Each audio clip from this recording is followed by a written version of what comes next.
તો હવે અત્યારે અમે લોકો જઈએ છીએ માણેક ચોક, અને માણેક ચોક ઓરિજિનલ વાળું નહીં, એસજી હાઈવે ઉપર જે ગોતા પાસે માણેક ચોક આવેલું છે તે માણેક ચોક, જેનો વિડીયો ગુજરાતી યુટ્યુબર બ્લોગર કહી શકી કમલેશભાઈ આપણને મૂકેલ છે, જુઓ તમે યુટ્યુબ ઉપર આજે વિડીયો કાલે પોસ્ટ કરેલો છે, ત્યાં આપણે જઈએ રિયાલિટી ચેક કરતા આવીએ. આ જગ્યાની હું વાત કરું છું, ત્યાં જઈએ અને જોતા આવીએ કેવું છે ફૂડ.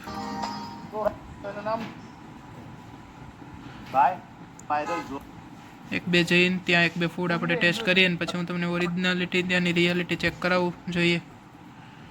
ચલો જઈએ.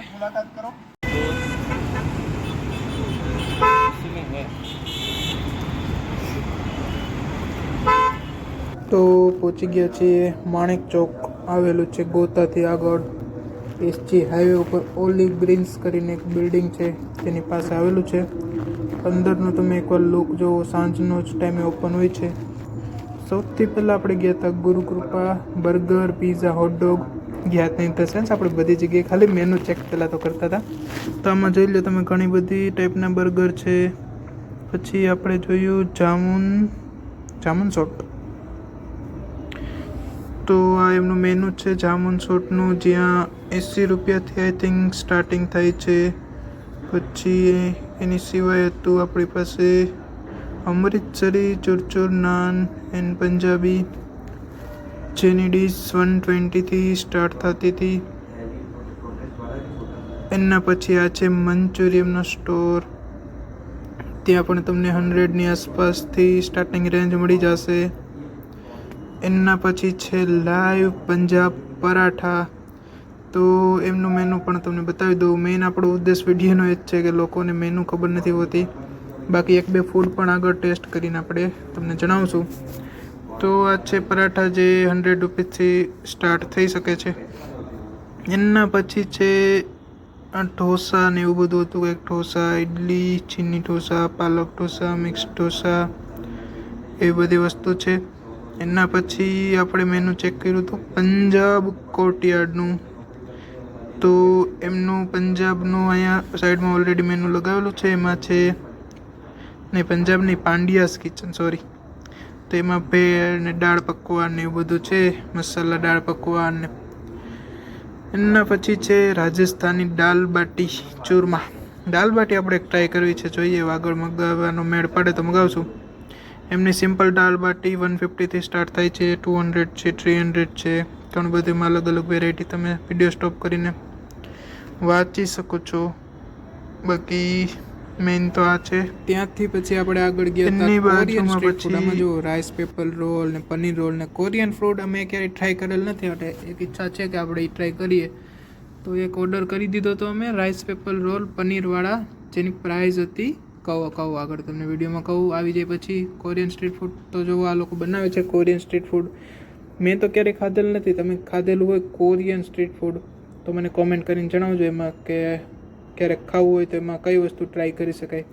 બાકી આવે પછી હું તમને ટેસ્ટ કરીને જણાવું. માંડ ટેબલ અમને મળ્યું હતું, કારણ કે અહીંયા ઓલરેડી ડેઈલી ટ્રાફિક તો હોય જ છે, તો માંડ આપણને ટેબલ મળ્યું હતું.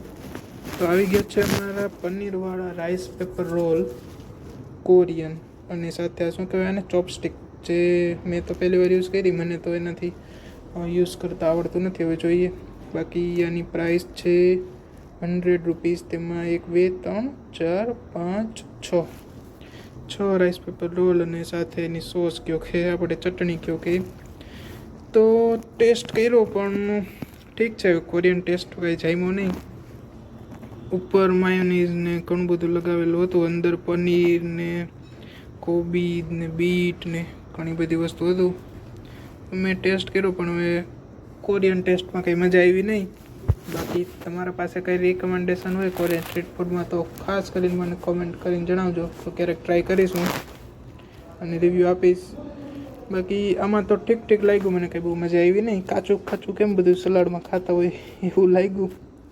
ઠીક, હવે જોઈએ આ ખાઈને જઈએ. હવે બીજું કંઈક હજી એકાદી વસ્તુ ટેસ્ટ કરીએ. દાલ બાટી ખાવાની ઈચ્છા છે. તો અમે લોકો ઉપર પણ આ લોકોનું બેઠક વ્યવસ્થા છે, તો હવે ત્યાંથી નીચેથી ઊભા થઈને ઉપર આવી ગયા. તો ઉપરથી તમે જુઓ એસજી હાઈવે ડાયરેક્ટ તમને દેખાય છે. અને અહીંયા સામે છે રોયલ ઓકનો એક શોરૂમ છે ફર્નિચરનો, એ છે. અને ઉપર પણ આવી રીતના ઘણા બધા ટેબલ છે. અને જો આવી રીતના નીચે પણ ઘણા બધા ટેબલ છે. મેં ઓર્ડર કરી દીધો હતો અત્યારે રાજસ્થાની દાલ બાટી ચૂરમાનો.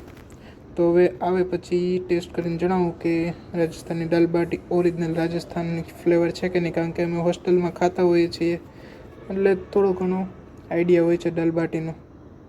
તો આપણી દાલ બાટી આવી ગઈ હતી.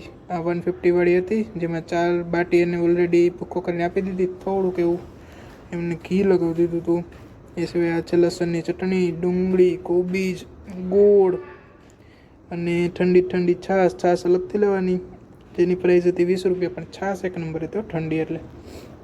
અને સાથે છે આપણે ડોલ ભરીને દાળ.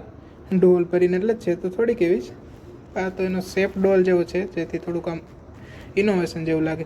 તો હવે કરીએ મિક્સ આપણે દાલ બાટીને. અને પછી ચાખીને તમને કહું કે અહીંયા આવો તો દાલ બાટી ટ્રાય કરવા જેવી છે કે નહીં.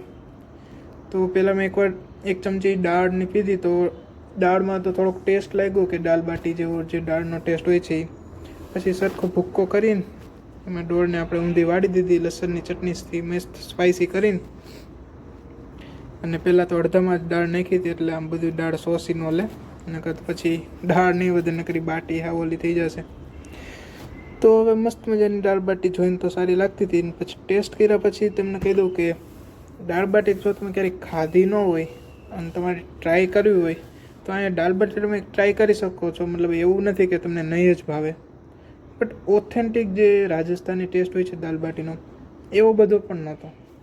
બટ સાવ એવો નહોતો કે તમે ટ્રાય જ ન કરી શકો. તો ક્યારેય ખાધી ન હોય અથવા તો ખાધી હોય તો એ તમે ટ્રાય કરવી હોય તો દાલ બાટી આની રિકમેન્ડેડ છે કે ટ્રાય કરવી. છાશ મસ્ત ઠંડી હતી. તો હવે અહીંયા જ આપણે વિડીયોને એન્ડ કરશું અને મળીએ નેક્સ્ટ વિડીયોમાં. ચેનલ સબસ્ક્રાઈબ ના કરી હોય તો કરો દિવસ.